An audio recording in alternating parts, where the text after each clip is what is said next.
बहुत बार हम 100 रुपया ये सोच के खर्च कर देते हैं कि अरे यार 100 ही रुपया तो है, लेकिन पर्सनल फाइनेंस की जब आप बात करते हो तो ये सिर्फ 100 रुपया नहीं होता, कई बार वो 143 रुपीज़ होता है। अब आपका क्वेश्चन होगा कैसे 100 रुपया 143 रुपये के बराबर कैसे हो सकता है?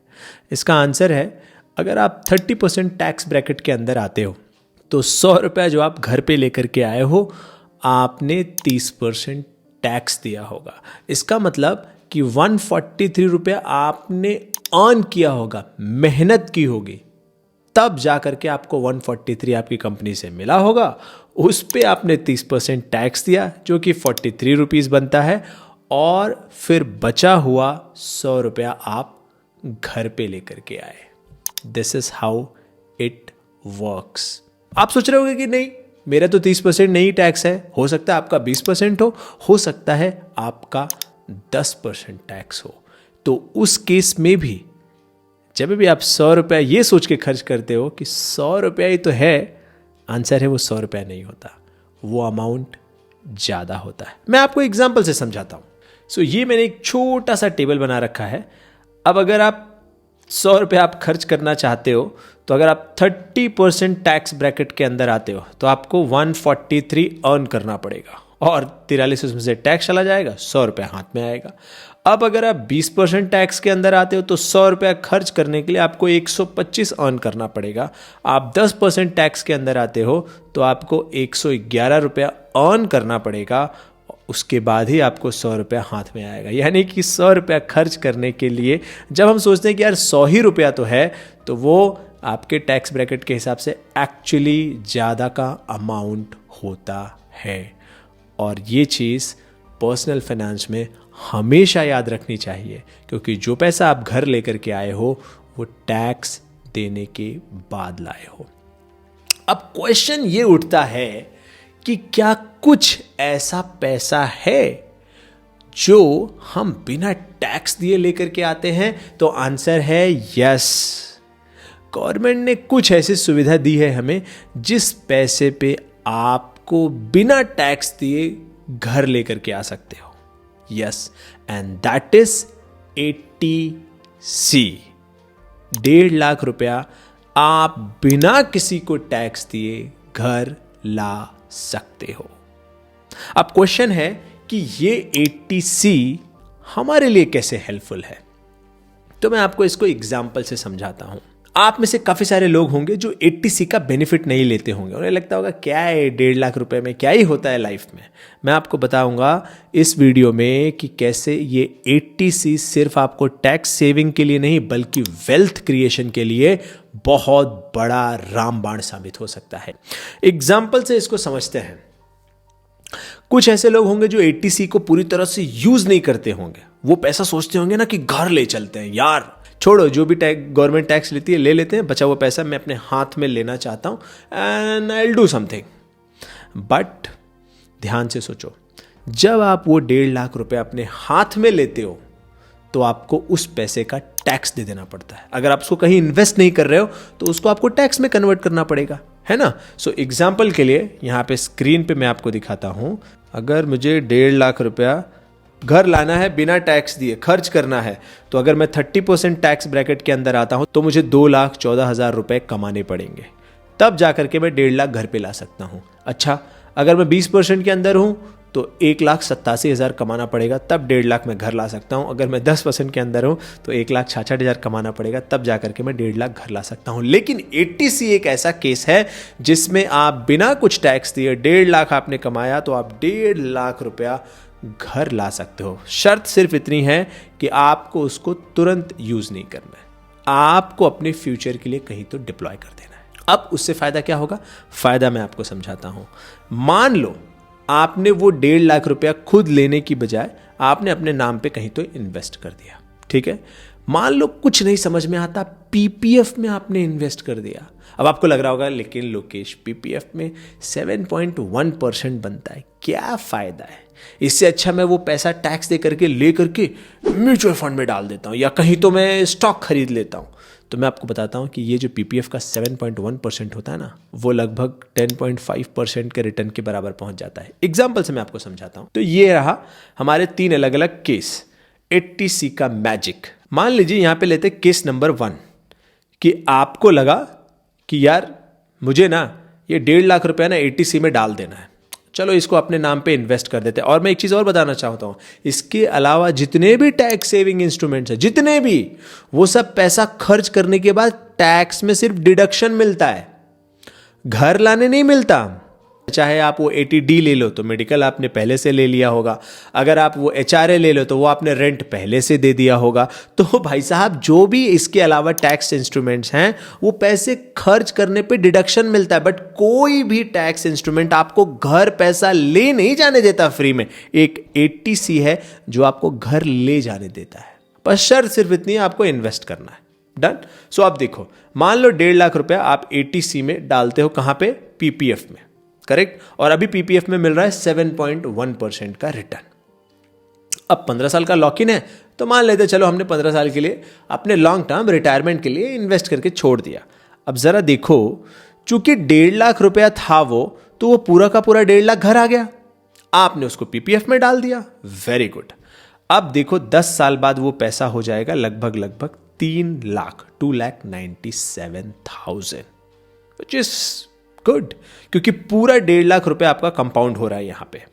वहीं दूसरा केस आपने लिया, आपने बोला ना ना ना 7.1% रिटर्न मेरे को खराब लग रहा है, एक काम करता हूं मैं इसमें टैक्स दे देता हूं, बचा हुआ पैसा मैं ज्यादा रिटर्न के लिए ज्यादा ऐसे इंस्ट्रूमेंट में डालूंगा जहां मुझे ज्यादा रिटर्न मिलेगा। अब होगा क्या, मान लो अगर आप 30% टैक्स के ब्रैकेट के अंदर आते हो तो सबसे पहले आपका 45,000 टैक्स में कट जाएगा, जाओ। अब बचेगा सिर्फ आपको टेक होम 1,05,000 ले जाने मिलेगा, ले जाओ।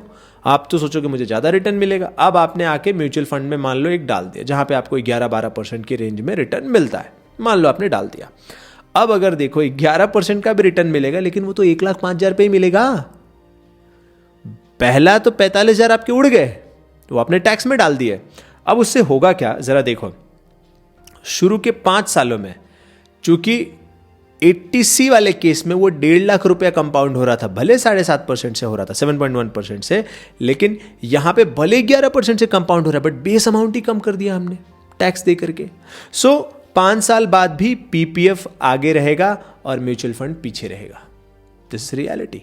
अच्छा, कुछ साल और रुकते हैं, 10 साल बाद जा करके कहीं म्यूचुअल फंड मैच कर पाएगा 80C से आपका, मतलब जो इन्वेस्टमेंट जो आप 10-11% वाला है, it could be mutual fund, it could be anything else, it could be gold also, है ना, जो कि 10% से लगभग कंपाउंड करता है। तो आप देख रहे हो कि 10 साल बाद कहीं जाकर के वो मैच कर पाया। सो ऐसे केस में, और अगर 15 साल तक हम स्ट्रेच कर लें, तो 15 साल बाद आपको PPF में मिलता है 4,20,000, आपका 1.5 लाख बन जाएगा, और यहां पे वो 11% से कंपाउंड होते होते 5 लाख बन जाएगा। लेकिन अब यहां पे एक कैच है। कैच क्या है कि PPF का जो पैसा है उसमें आपका कैपिटल गेन, मतलब टोटल गेन कितना हुआ, बेस अमाउंट आपने 1.5 लाख डाल रखा था, तो आपका कैपिटल गेन 2,70,000 का हुआ, है ना, मतलब आपके कैपिटल पे इतना गेन हुआ है। वहीं म्यूचुअल फंड के केस में भले वो 5 लाख का है, but capital gain base amount 1 lakh का था, 1,05,000 का था, तो कैपिटल गेन 3,97,000 यानी लगभग 4 लाख का हुआ। अब क्या होता है कि PPF में कोई टैक्स लगता नहीं है, पूरा पैसा घर ले जाओ। लेकिन म्यूचुअल फंड में इस वाले केस में मान लो 10% का तो टैक्स लगेगा ना, लॉन्ग टर्म कैपिटल गेन है ना, सो 40,000 उड़ जाएंगे। अब बचा कितना जरा देखो, इस केस में PPF के केस में 15 साल बाद आप लेकर के आए घर 4,20,000, और म्यूचुअल फंड वाले केस में आप लाए 4,62,000, बहुत ज्यादा फर्क नहीं पड़ा। यानी कि पैसा हाथ में लेना 80C में हमारे लिए फायदेमंद नहीं है, कम है। अच्छा, एक केस और हो सकता है कि ये म्यूचुअल फंड में ऐसे टैक्स दे करके लेने की बजाय हम PPF के अलावा एक दूसरा इंस्ट्रूमेंट ले लें, म्यूचुअल फंड का ही, उसमें एक होता है ELSS, equity linked saving scheme, उसका इस्तेमाल कर लें, तो वहां पे भी आपको बिना टैक्स दिए म्यूचुअल फंड में इन्वेस्ट करने का मौका मिल जाएगा। उस केस में देखो क्या होगा। अब होगा क्या कि टैक्स तो आपको देना नहीं, क्योंकि आप ELSS में जा रहे हो, पूरा 1.5 लाख रुपए आप इन्वेस्ट करोगे। अब देखो सेम 11% से कंपाउंड मारते हैं अब इस 1.5 लाख को, आप देखोगे 15 साल बाद ये पैसा हो जाएगा 7,17,000। वाह, कैपिटल गेन कितना, 5,60,000, उस पे 10%, कैपिटल गेन पे 10% टैक्स, यानी कि लगभग 56,000 रुपया। तो भी नेट नेट आपके हाथ में बचेगा 6,60,000 रुपया। आप समझ रहे हो? इसका मतलब हुआ ईएलएसएस के म्यूचुअल फंड्स बहुत ज़्यादा काम के हैं एटीसी को कंज्यूम करने के लिए। यस, अगर आप एटीसी को पूरी तरीके से कंज्यूम करना चाहते हो 1.5 लाख रुपया, मेरा यही सबसे रिक्वेस्ट होता है, ईएलएसएस में डालो। पीपीएफ से भी अच्छा ईएलएसएस में डालो, बट कंज्यूम जरूर करो, एटीसी को छोड़ो मत। आपको गवर्नमेंट समझ लो एटलीस्ट कुछ पैसा तो अलाउ कर रही है। वैसे तो गवर्नमेंट को गाली देने के लिए हमारे पास हमेशा कुछ ना कुछ रहता है कि यार टैक्स ले रही है, ये कर रही है, वो कर रही है। देखो, हमारे गाली देने से वो हटने वाला तो है नहीं, लेकिन कम से कम जितने पे छूट मिली है उसको तो पूरा कंज्यूम कर लेते हैं, पूरा 1.5 लाख कंज्यूम कर लेते हैं। और कंज्यूम करके उसको रखना कहाँ है?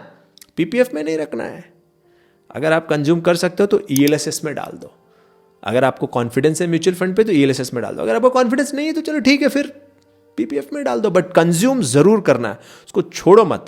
अच्छा, यहां से ना एक और पॉइंट जनरेट होता है कि क्या 1.5 लाख रुपया तो सालाना मिलता है? ये तो मैंने 1 साल का दिखाया कि 1 साल इतना आपका बन सकता है।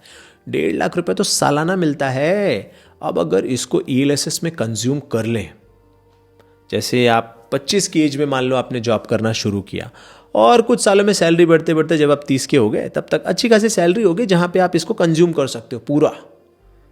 तो देखो कितनी बड़ी वेल्थ बनती है। Let me show you. So अब अगर एक बंदा सिर्फ कंज्यूम करने के लिए 1.5 लाख रुपया एक्स्ट्रा इन्वेस्ट नहीं करना है, सिर्फ 1.5 लाख रुपया उसको कंज्यूम करना है ना, तो उसका एसआईपी बन जाता है, ये मैंने एटीसी का 1.5 लाख, यानी कि एसआईपी बन जाएगा लगभग 12,500 की। तो वो 1.5 लाख रुपया पूरा कंज्यूम हो जाएगा। उसको हमने मान लो डाल दिया ईएलएसएस में, डन।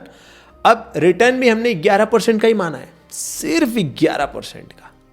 हमको बड़ा रिटर्न नहीं चाहिए, हमको नहीं चाहिए 15-20%, 11% बहुत है। 12 आपको दिखेंगे, बहुत सारी ईएलएसएस अच्छे 12% दिखाते हैं, 11 मान के चलते हैं। अगर 20 साल तक आपने इसको कंज्यूम किया ना, सिर्फ अपना एटीसी, तो भी आपका पैसा 1 करोड़ पार हो जाएगा। जबकि हमने कब से शुरू किया? हमने तो 30 की एज से शुरू किया ना, तो 60 तक कंज्यूम कर डालो उसको, समझे? तो 30 साल में जरा देखो क्या हो जाएगा। ये पैसा 3.5 करोड़ हो जाएगा। सिर्फ एटीसी कंज्यूम करने की मैं बात कर रहा हूं, सिर्फ एटीसी कंज्यूम करने की बात कर रहा हूं, और कुछ भी नहीं। अच्छा, मान लो 30 साल के टाइम होराइजन में 11% का रिटर्न नहीं मेंटेन हो, अरे 10% होगा, 10% का ऑलमोस्ट मेंटेन हो जाएगा, तो भी ये पैसा 2,80,00,000 हो जाएगा। अच्छा, ईएलएसएस में टैक्स भी लगता है, तो जो आपका मेन कॉर्पस है वो तो 45 लाख रुपए आपने खुद का डाला है। अब उसको हटा करके जो कैपिटल गेन है वो 2,37,00,000 का है, उस पे जो टैक्स लगेगा वो लगभग 23 लाख के करीब लग जाएगा। तो भी आपके पास 2.5 करोड़, 2,60,00,000 रुपया बच जाएगा, सिर्फ 10% के रिटर्न पे, वो भी एटीसी वाले पैसे को। बस इसके अलावा एक चीज और भी बतानी थी कि 50,000 रुपया एक्स्ट्रा और गवर्नमेंट छूट देती है कि भाई साहब इस पे भी हम पैसा नहीं काटेंगे, एंड दैट इज एनपीएस। अब एनपीएस को कैसे कंज्यूम करना है? आराम से एनपीएस ले लो आप, कोई भी टीयर 1 वाला, और उसमें 4,170 रुपए की एसआईपी चालू कर दो, यानी कि सालाना 50,000 रुपए। उसको भी कंज्यूम कर लो, छोड़ो मत, कंज्यूम कर डालो। अब एनपीएस में मान लो लंबे टाइम होराइजन को मान लेते हैं, 30 साल आपने एनपीएस चालू रखा, 8.5% का रिटर्न, उससे ज्यादा नहीं एक्सपेक्ट करते अपन, 8.5% का रिटर्न, तो भी आपका लगभग 68 लाख बन जाएगा। 68 लाख। अच्छा, मजेदार बात यह है कि ये कॉर्पस निकालने पे कुछ टैक्स भी नहीं लगेगा, लेकिन पूरा नहीं निकाल सकते, कुछ परसेंट आपको एन्युटी यानी पेंशन में कन्वर्ट करना पड़ेगा। तो 60% तो निकाल सकते हो, एक्चुअली 60% निकाल सकते हैं। तो 60% अगर आप निकालते हो तो 40 लाख रुपए आप निकाल सकते हो। 40 लाख निकाल लो, बचा हुआ 20 लाख छोड़ दो, उसका पेंशन बना रहेगा, जब तक जिंदा रहोगे पेंशन आता रहेगा। अब इन दोनों को ऐड कर दो, ये 2.5 करोड़ और यहाँ का 40 लाख, लगभग आपका 3 करोड़ रुपया बन गया। रिटर्न हमने मतलब 10% से भी नीचे का रखा हुआ है, और सिर्फ एटीसी एंड एनपीएस को कंज्यूम किया, और आपका एक बड़ा कॉर्पस आपके हाथों में आ गया, प्लस जो एक पेंशन आएगा वो अलग, 3 करोड़ का कॉर्पस टैक्स वैक्स छोड़ छाड़ के सब कुछ, ये आपके रिटायरमेंट का कॉर्पस हो गया। तो ये पावर है 80C का। सो अगर आप 80C को कंज्यूम नहीं कर रहे हो ना, मैं आपको फिर से बोलूँगा, ये वीडियो आप एक बार फिर से देखो, आपको समझ में आएगा मैं क्या कहना चाह रहा हूँ। मैं ये कहना चाह रहा हूँ कि जब भी आप पैसा अपने हाथ में लेते हो तो गवर्नमेंट उस पर टैक्स मार देती है, लेकिन 80C और NPS ऐसा पैसा है जहाँ पे गवर्नमेंट टैक्स नहीं लेती, और जिसकी वजह से आपको 2 लाख रुपया पूरा हाथ में आ जाता है। तो उसको कंज्यूम करो, पूरा 2 लाख रुपया कहीं ऐसी जगह इन्वेस्ट मारो जहाँ पे अच्छा रिटर्न मिले। और एक है ELSS, अच्छा ऑप्शन, दूसरा ऑप्शन है NPS। ये तो हमने फिर भी 30 की एज के बाद से इन्वेस्टमेंट चालू किया, सोचो जो 25 में चालू कर देगा उसका पता नहीं क्या होगा। 80C को सिर्फ टैक्स सेविंग के पर्पज से मत यूज करना कि टैक्स बचाओ तो कुछ ऐसा कर लेता, कुछ ऐसे नाम मत रखना, ना ना ना ना ना, वेल्थ क्रिएशन के एंगल से यूज करो उसको। आई एम टेलिंग यू, इससे आप वेल्थ क्रिएट कर सकते हो। और हाँ, अगर आप ELSS म्यूचुअल फंड का कोई नाम जानना चाहते हो कि यार कौन सा म्यूचुअल फंड है, ELSS का 1-2 अच्छा नाम बता दो, तो मैं आपको बता देता हूँ। सो यहाँ पे ये मनी कंट्रोल पे ELSS सेगमेंट मैंने चूज़ किया। ये देखो बहुत सारे म्यूचुअल फंड आ गए यहाँ पे। इसमें से एक म्यूचुअल फंड जो मुझे ठीक लगता है, क्वांट टैक्स प्लान, ये अच्छा है। IDFC tax advantage fund ELSS का, ये अच्छा है। ये दोनों में से जो आप कंफर्टेबल हो आराम से ले सकते हो। 5 साल का रिटर्न इनका आप यहाँ पे देख रहे हो, 12%, 13%, 14%, लेकिन फिर भी हमने अपने कैलकुलेशन में 10% माना है। क्यों? क्योंकि लॉन्गर होराइजन में रिटर्न म्यूट हो जाता है, मतलब 10-11% पे जाकर के कहीं अटकने के संभावना है। ये था पूरा 80C को लेकर के डीक्लटरिंग। आई होप अब आप 80C की रिस्पेक्ट करोगे, आप 80C को वेल्थ क्रिएशन स्ट्रेटजी की तरह देखोगे, ना कि सिर्फ टैक्स सेव कर लेते हैं दैट्स इट, और लास्ट मोमेंट में कहीं तो इधर उधर पैसा फेंक करके चलो 80C बच गया, ऐसा मत करना, ठीक है। सो मिलते हैं नेक्स्ट वीडियो में। Thank you so much and जय हिंद।